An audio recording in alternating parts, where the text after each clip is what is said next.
បាទខ្ញុំបាទអានសិដ្ឋាសូមជម្រាបសួរបាទសូមស្វាគមន៍មកកាន់កម្មវិធី Fresh Business បាទប្រធានបទថ្មីនៅថ្ងៃនេះគឺយើងនឹងជជែករឿង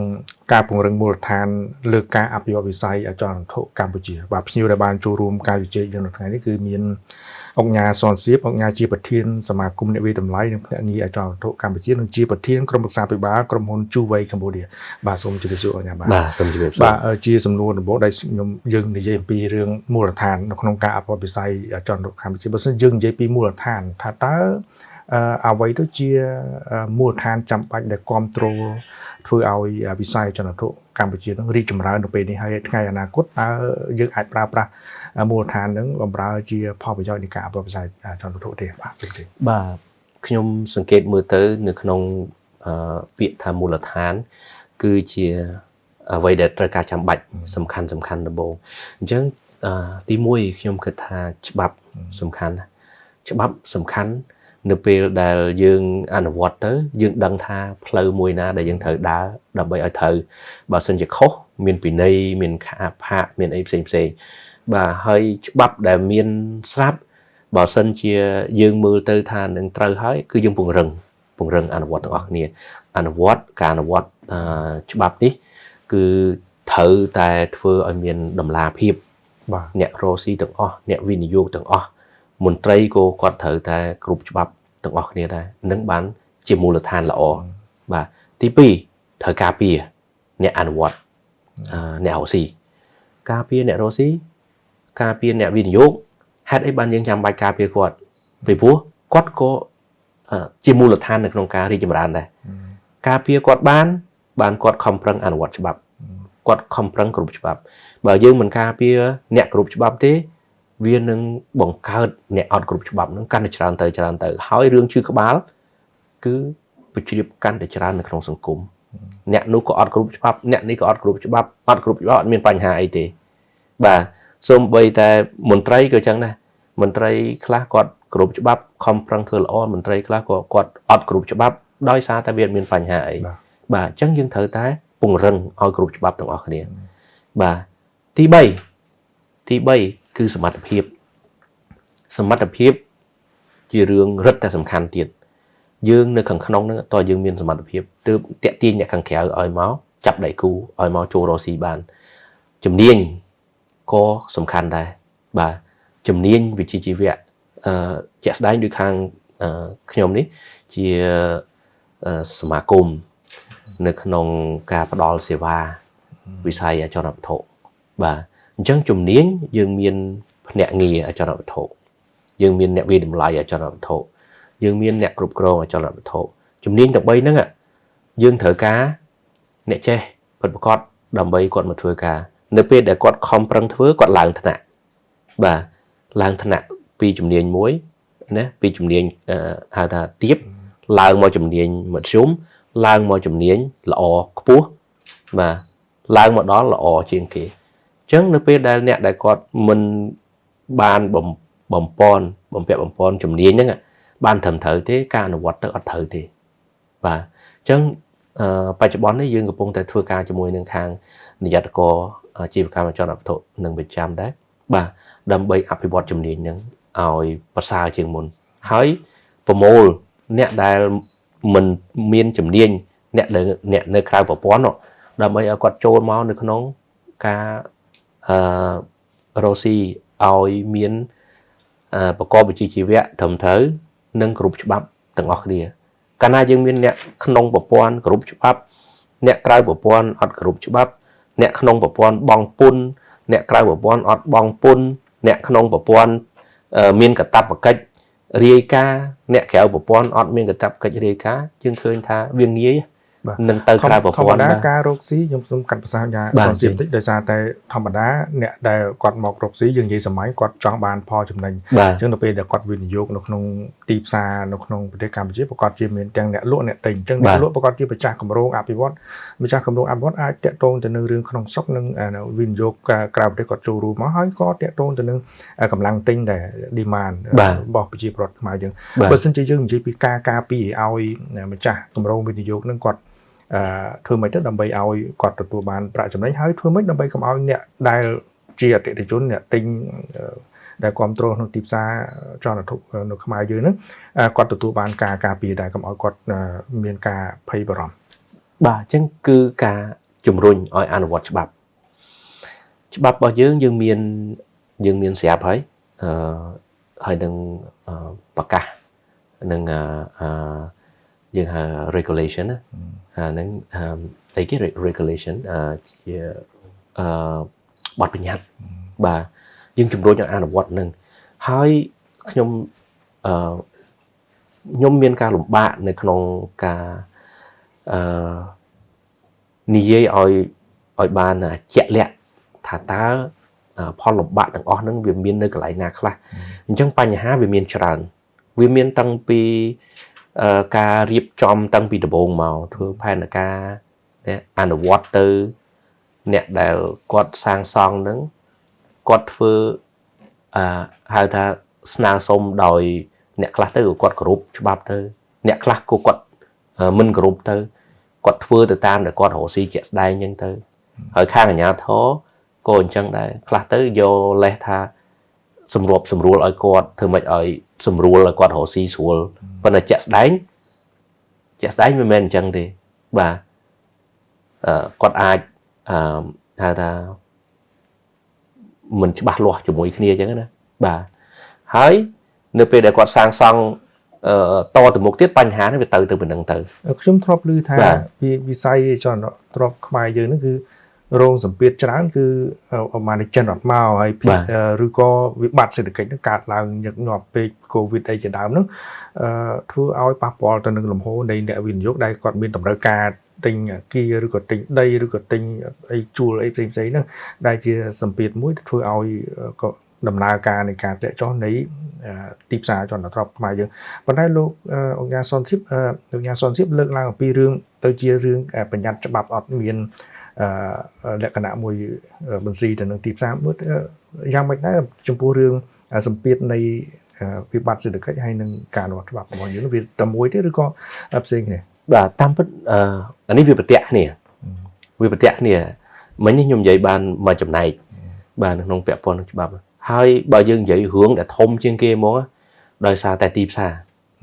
ធ្លាក់ចុះទីផ្សារខ្សោយជាងមុនពីមុនមកអាហ្នឹងវាមានស្រាប់ហើយបាទកាលណាទីផ្សារខ្សោយជាងមុនចំណូលធ្លាក់ចុះការចំណាយរបស់មនុស្សម្នាក់คล้ายទៅជាចំណូលរបស់ម្នាក់ទៀតការទិញផ្ទះរបស់អតិថិជនម្នាក់คล้ายទៅជាចំណូលរបស់ម្ចាស់បរិយាចំណាយទៅលើគ្រឿងសាងសង់សំណង់អីផ្សេងคล้ายទៅជាចំណូលរបស់អ្នកលក់ផ្សេងទៀតអញ្ចឹងវាបន្តគ្នាឯងហើយទីផ្សារនេះខ្ញុំឃើញទីផ្សារដែលរឹងមាំបើយើងនិយាយតែម្ដងទីផ្សាររឹងមាំនិងទីផ្សារដែលមិនទាន់រឹងមាំទីផ្សាររឹងមាំទីមួយមានច្បាប់ហើយអនុវត្តច្បាប់ល្អច្បាប់អីខ្លះឧទាហរណ៍ថាគាត់មើលថាទីផ្សារនៅកន្លែងហ្នឹងគាត់សង់បានតែ100ផ្ទះទេខ្ញុំឧទាហរណ៍ណាលក់ដាច់100ផ្ទះហ្នឹងនៅសល់1 2បានឲ្យបន្តធ្វើទៀតអញ្ចឹងវាអត់សូវមានបញ្ហាវាអត់សូវមានវិបត្តិទេកាលណាយើងអត់បានសម្លឹងមើលថាដង់ស៊ីតេនៃទីផ្សារហ្នឹងប៉ុណ្ណាមានប្រមាណយើងអត់មើលហ្នឹងទេយើងចេះឲ្យសង់តបានអានេះសង់គម្រោងទី1លក់បាន 10-20% ទៅកក់លុយធ្វើគម្រោងទី2ធ្វើគម្រោងទី2កក់លុយនៅពេលដែលមានលំហូរសាច់ប្រាក់ចូលគាត់ទៅធ្វើគម្រោងផ្សេងទៀតអញ្ចឹង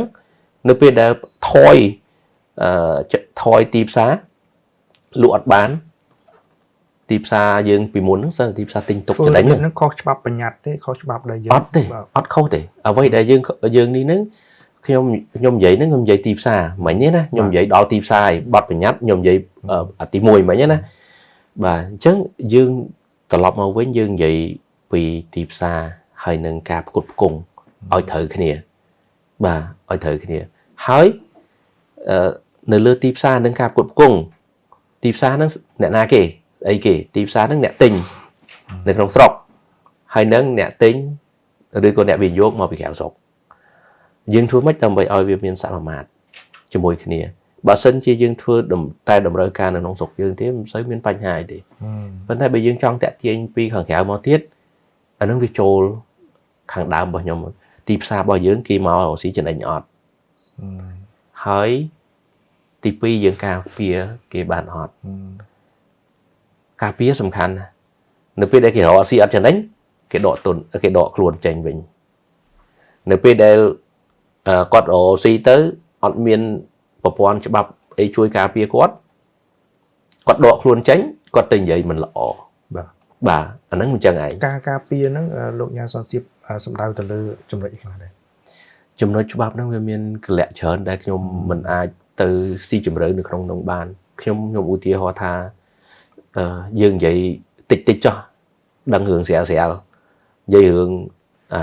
ចំណាយក្រៅផ្លូវការរបស់យើងធ្វើម៉េចឲ្យវាមានភាពច្បាស់លាស់ជាក់លាក់ទៅឲ្យគេដឹង1 2 3ឲ្យដឹង1 2 3ចឹងពួកក្រុមហ៊ុនខ្លះគាត់ត្រូវរាយការណ៍ទៅខាងក្រៅប្រទេសចឹងអានឹងដាក់កន្លែងណាដើម្បីឲ្យត្រូវបាទទី2ធ្វើឲ្យស្រួល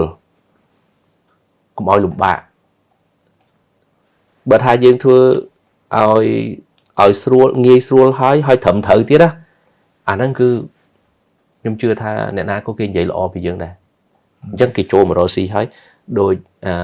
ខ្ញុំធ្លាប់ឮអ្នកដឹកនាំគាត់និយាយនៅពេលដែលយើងផ្សព្វផ្សាយទៅឲ្យគេស្រក់ទឹកមាត់តែដល់ពេលកុំឲ្យយើងការពារគេមករកស៊ីហើយគេស្រក់ទឹកភ្នែកព្រោះមនុស្សយើងពេលរកស៊ីចំណេញអត់សូវនិយាយទេមែនអត់ភាគច្រើនគាត់សង្ងំចេះរកស៊ីតទៀតប៉ុន្តែតែស្រក់ទឹកភ្នែកដើរយំដាក់គេហ្មងគប់គ្នាហើយវាលឿនចំណុចល្អ100អត់និយាយទេចំណុចមិនល្អចំណុចឈឺចាប់ហ្នឹងណា1 2ហ្នឹងគឺថាលឿនណាស់បើសិនជាយើងមើលពីតម្រូវការក្នុងស្រុកជាអតិថិជនហ្នឹងឥឡូវហ្នឹងខ្ញុំមើលក្នុងបណ្ដាញសារព័ត៌មានគឺពេលខ្លះគាត់ភ័យមានតែគាត់ទិញផ្ទះទៅគឺអត់បានផ្ទះតាមពេលកំណត់អីជាដើមនោះខ្ញុំលើកចង់ជាឧទាហរណ៍ព្រោះធ្វើឲ្យព័ត៌មានហ្នឹងវាទៅបំភ័យអ្នកដែលមានបំណងចង់ទិញប៉ុន្តែមិនមែនថាគាត់អត់មានលុយប៉ុន្តែគាត់ធ្វើឲ្យគាត់នឹងផ្អាកជាកត្តារាំងស្ទះដល់តម្រូវការទីផ្សារនៅក្នុងខ្សែចរន្តនៅក្នុងស្រុកមើលកត្តាក្នុងស្រុកនេះយើងធ្វើម៉េចដើម្បីឲ្យមានចំណែកធំទេបើធៀបទៅនឹងខាងក្រៅស្រុកដែលនាំឲ្យមានកំណើននៃការទិញឬក៏គ្រប់គ្រងទីផ្សារទៅកាន់តែផ្សារ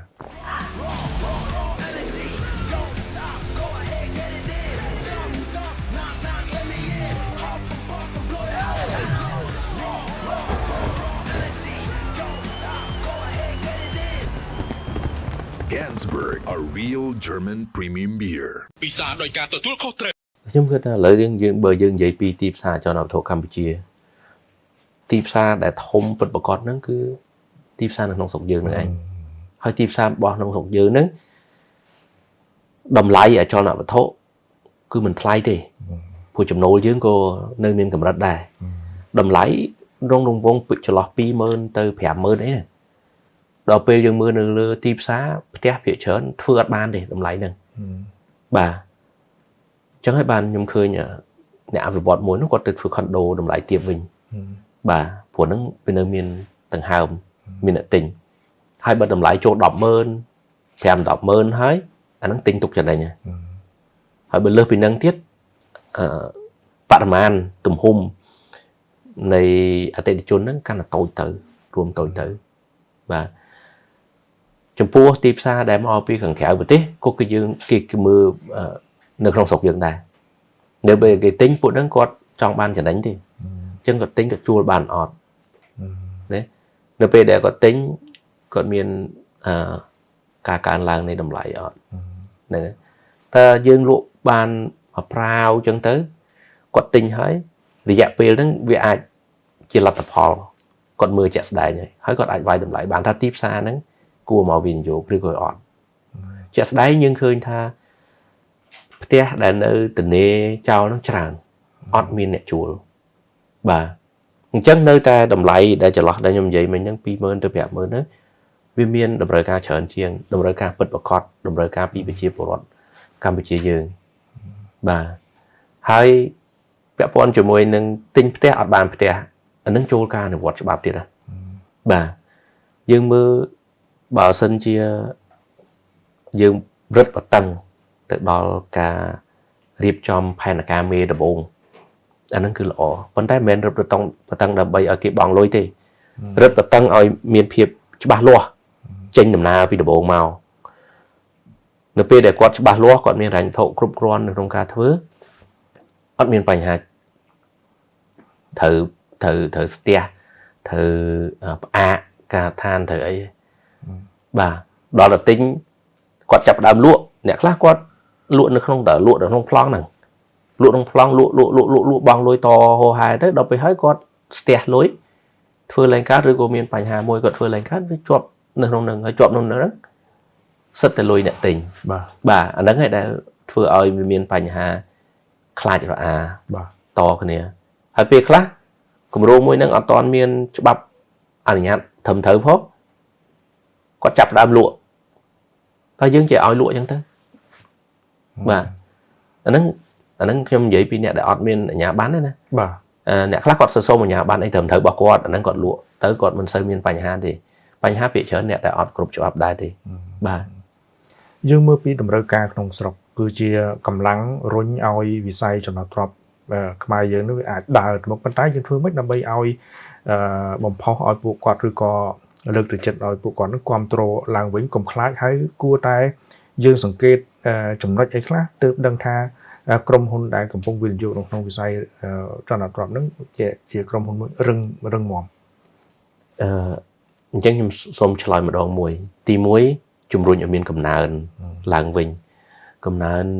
តម្រូវការនេះគឺវាពាក់ព័ន្ធនឹងសេដ្ឋកិច្ចទេ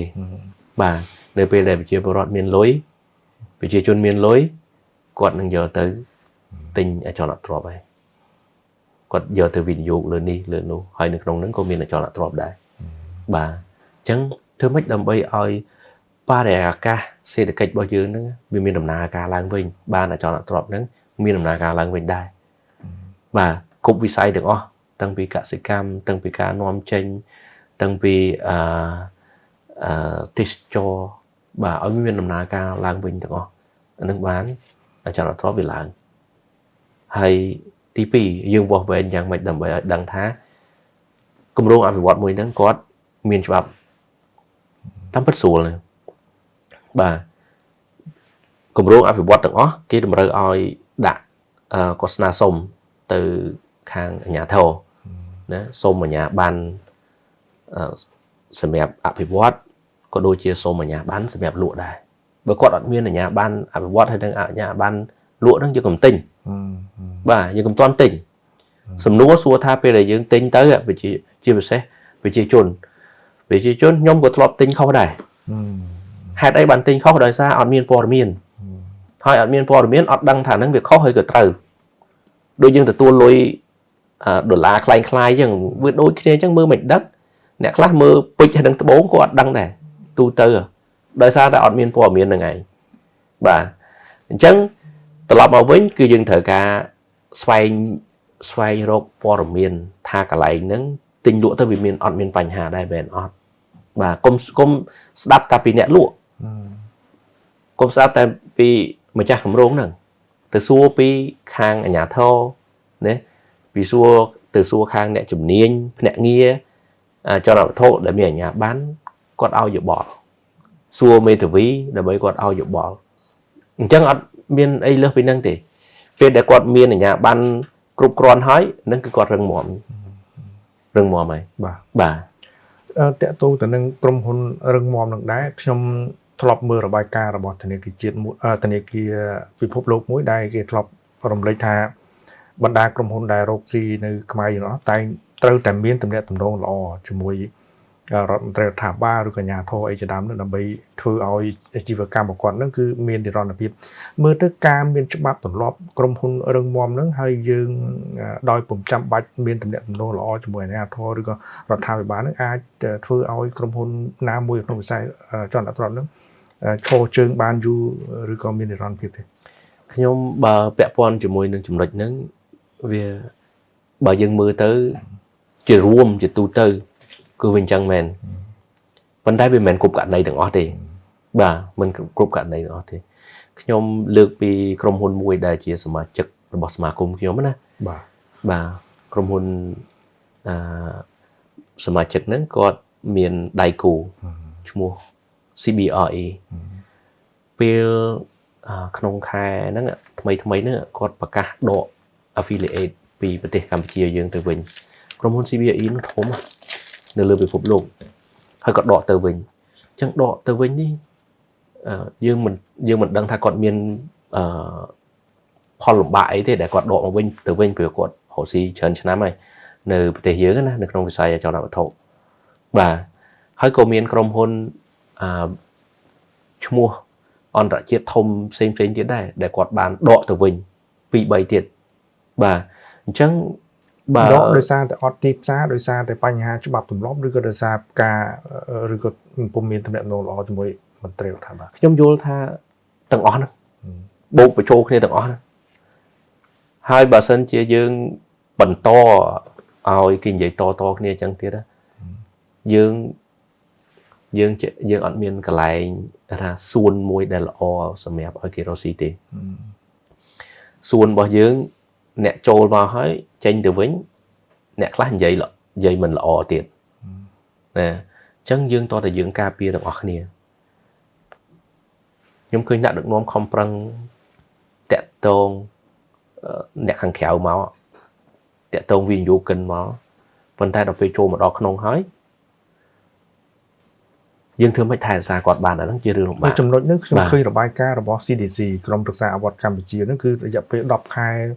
ฉะนั้นปีปอนไปปรามนี่ยังมีกำลังโดยตรงไปจะผมบ้วนปอนเหรียญประมาณบ้วนปอนเหรียญดอลลาร์สหรัฐเลยนั่งเมื่อตึกปะนั่งยังอาจช่วยสายซองของน้องวิสัยจอนักทรอปกัมพูชีบานกำหนดนะปัญหาให้ยังตามภาษาหรือก็คนระบอบงานสอนที่ยังทั้งหมดต้องไปเดือดซาในจำนวนได้กอดมาวินโยนักเป็นคลากอดเมาส์กอดประกอบตระการใดตระการที่ตระการออฟฟิศเอฟซีเอ็มซีไปวินโยนักน้องเป็นการไม่ใช่ทั้งหมดยังเดือดซากอดนั่งเอามาวินโยนักน้องนั่งยุ่งไหวเฮ้ยในยัยต่อรออันปีวิสัยจอนระดับยมเคยทำสำนัวได้ลงจากเท้าสู่ยมเนี้ยมีจำลายหนึ่งน้องhai vậyสำนัวนั่นคือจำลายละอ้อใส่ฉุกมาดมเนื้อเป็ดโยมาดอcái lại dưỡng nè nhé thứ mấy cái đó cũng ao vô giữa nẹt vì nhộn nó mau chặt tục con chỉ sẽ chụp mà đôm hơi cắt chay khi này cũng lại nhé chẳng những thời chui ở con đi chìm ran chia vì xa cứ một trầy thời chui cà bia quạt hai nẹt đào ăn vọt cho bắp á chui bằng rừng can vật bập nhung vậy đòi smart thoáng tới cứ cái vậy tràn nè nhung thay mấy đấy nhung từ bật tê mà lệ nhung từ vậy ao nè viên dục buôn nổi nè quạt đạp quạt vậy bị rương với chữ miến quạt tròn trâu mò hồ xí nè quạt bằng hai bị cá chón á có miên chụp nói ở bên chữ miến được nông nông đài hỏi chụp nói ở bên chữ miến muối được nông nắng cứ xua hướng chậm nải cái phơi cá lư tham miên chán hai nửa bên để kịp phơi tới ăn miên phiệp cho ba loạt thì dương phiệp chớn phơi ao cà nghe tới lồng bạc phơi cà nghe xuống tới chỉ lồng bạc đập bầy bàn ăn thạ phải cháu khang khéo ôi đập bên dương nẹt cà pía với bạc chơi đấy nè dương nẹt cà pía dương phiệp thay dương miên bập bòn này thầm thời anh ấy việc chia riêng đại kia này giấy toนี้bà sân dân miền cạn này na chả lẹ bà lo dương ai ni bàn ta dương ai đặc biệt bật đằng bàn ta nhầm vậy chẳng á bên này còn thay dương vậy nó dương ban này vậy bởi dương luôn dương đừng nó cô dương thọp từ lư chẳng đại chẳng ca lư hơi vậy to nếu về thua ở khôi từ đó chùm non đại cái tròn này đại cái tròn trôi mà đó xí hai mũi tiết về để cái trôi máu ở lấy dương miên mà cung trở nè chấn máu quạt trôi máu còn vậy được không mà cung trần quạt xùa nè xùa thả hồ si dương nơi dương nâng thử mạch vậy chẳng miền ấy chẳng á bà Paul là bạn đang về miền ấy là Japan quạt máu quạt trôi mà cung Japan quạt xùa nòm nè hay khang ở rộp máu quạt trôi máu quạt xùa từ phía bên đây cho mà rộp Amerik quạt xùa từ phía bên đây cho Amerik chẳng nè đại Rossi được hàng không đó ạ ta cả na có chụp Paul là bãi còn phép tam nữa ngay chẳng miền tại dương ăn vót chẹt đáy nữa dương không prang group bắp của anh nè tiền nẹt rổ xí tiền mình trai ở miền krom sâu thôi bị chia chỉ vẹn được nông ca vót ca nghĩa chẳng cứ dương là ở được anh nè sớm bắt tập hiếp dương co sàng đòi ca bật đọc bật đa đòi ca riêng và tham thiết nâng sao chiêu riêng pi nẹt vinh dục để quạt màu rổ xí cho mỗi dương nâng rưỡi có từ riêng nơi hàng khéo tiền nhóm khơi nhà lớn dương miền ca cài làm ở ban trơn còn ta dương thở không prang thua thiệt và đã bà để xài dương ở máu trong miền sầm nô môi riêng tần liên tích đại trong trọng đắng để xài tại dương ban gì bị bành hà trả hay bành hà đại dương ban gì của lo máu nắng ta chia tầm đẹp tầm nô là o rồi riêng chịประธานสมาคมเนี่ยวิมไลนึกแต่งใหญ่จอมโทษไอ้นึงเพชรกีเดเปปอนอยู่หมดฮะnhà thóนี่ไอ้ดอกสายบานที่ให้จำปัวเนี่ยได้จังมาวินิโยกในขนมประเทศกัมพูชีนั้นในขนมสายเรียสที่ใต้แต่มือโซจนาก็ไอ้ประมาณจำนวนให้จำนวนน่าได้ยืนฟื้นล้อให้จำนวนน่าได้ยืนเพิ่มตอนบานอ้อได้เตยสาการนี่จำนวนนะnhà thóเปปอนนั้นแบบไม่ดอกสายbà khi ông cả lò mò nó dương không prang thua cả chỉ mùi nừng nhà thó của con không này cô quạt chui đây bà con thái dương chia này mùi tôi được trong tìm xà phục nhung khang xì bà cầm bà chỉ này mùi tôi chân nước bê đã dương vậy bị tìm xà cho là thốt cứ dương tay vậy từng mùi đôi bị say đôi dương vậy bị phôi nhị than mùi chứ á phôi nhị than mùi miền ấy là nè nơi không nâng miền tà cài miền trồng phừ miền nẹt bầm ra sẽ bà cầm mình chân dương được không sai cho nó thổ đi cứ dương miền sầm sập hiệp mà chấm nuồn đôi chia khang nẹt đo cầm chay tận địa kia và miền khang nẹt sàng sòng đấy miền nẹt bị vọt hai nâng miền nẹt lụa nẹt đo sẽ bà cầm lụa chân dương mưaตลอดตัวเองตนีเกียผิดเฉินเกียกรุบฉบับฟูบ้านละอจึงเกียประตอบมอdương mưaเนี่ยสางซองบ่dươngเนี่ยได้ทั่วบ่ได้เนี่ยได้ทั่วเกียเนี่ยได้ทั่วสมน้องซิงđấy គាត់មានការទទួលស្គាល់គាត់មានសមត្ថភាពគាត់មានអីហ្នឹងធំត្រូវអត់អញ្ចឹងយើងទៅពង្រឹងផ្នែកជំនាញអ្នកសាងសង់ហ្នឹងទៀតបាទអ្នកអភិវឌ្ឍណាគាត់មានគ្រប់ច្បាប់គាត់មានធ្វើទៅតាមការដែលច្បាប់ឲ្យអនុវត្តអត់ណាដូចខ្ញុំនិយាយខាងដើមមិញអាញាបានហ្នឹងគាត់បានសុំអត់មានអត់ណាឬក៏គាត់លក់ហើយគាត់ទៅបាត់ទុករឿងឲ្យអាញាធរអ្នកដោះស្រាយអ្នកលក់មានវិជ្ជាជីវៈយ៉ាងម៉េចឥឡូវបើខ្ញុំនិយាយពីអ្នកលក់បើយើងនិយាយតាមសំណងអ្នកអភិវឌ្ឍនេះវាតិចទេក៏ប៉ុន្តែដល់ពេលលក់ឡើងវិញច្រើនលក់ដីក៏ច្រើនដែរលក់អាចចរទ្របមួយណាក៏មានកម្រៃជើងសារដែរលក់ហើយបាត់អ្នកភ្នាក់ងារបាត់សូន្យដែលយើងហៅអ្នកគុជាបាត់សូន្យគាត់យកនេះហើយចប់ហើយរឿងគាត់ដល់ពេលរឿងអ្នកទិញមិនបានដីហើយនឹងអ្នកលក់អត់បានលុយអានឹងរឿងគាត់ពីរអ្នកតាចង់បានផ្ទុះរឿងម្ដងទៅនៅនេះម្ដងទៅនៅនោះអញ្ចឹងគាត់អត់មានវិជ្ជាជីវៈទេគាត់មានវិជ្ជាជីវៈទេអញ្ចឹងហើយយើងធ្វើម៉េចដើម្បីឲ្យគាត់មកវិជ្ជាជីវៈដូចខ្ញុំលើកខាងដើមអញ្ចឹងកុំឲ្យមានអ្នកនៅក្រៅប្រព័ន្ធនឹងច្រើនត្រូវទាញអ្នកនៅក្រៅប្រព័ន្ធនឹងមកក្នុងប្រព័ន្ធទាំងអស់គ្នាគ្រប់ច្បាប់ទាំងអស់គ្នាប្រឹងរៀនវិជ្ជាជីវៈទាំងអស់គ្នាជំនាញទាំងអស់គ្នាអនុវត្តទាំងអស់គ្នាអនុវត្តច្បាប់ទាំងអស់គ្នាហើយបងពុនទាំងអស់គ្នាប្រកួតប្រជែងគ្នាដោយតម្លាភាពនឹងបានយើងទៅមុខបានបាទដោយសារយើងអស់មកខ្ញុំសូមបញ្ចប់ការជជែកតែត្រឹមនេះខ្ញុំបាទសូមអរគុណដល់អង្គការសនសៀបដែលបានចូលរួមជជែកយ៉ាងបកបាយរឿងការពង្រឹងមូលដ្ឋានលើការអភិវឌ្ឍវិស័យអចលនវត្ថុកម្ពុជានេះបាទនៅពេលនេះកម្មវិធី Fresh Business បានដល់ទីបញ្ចប់ហើយខ្ញុំបាទអានស៊ីថាវជាអ្នកសម្របក្នុងក្រុមការងារទាំងអស់សូមអរគុណនិងសូមជម្រាបលាបាទ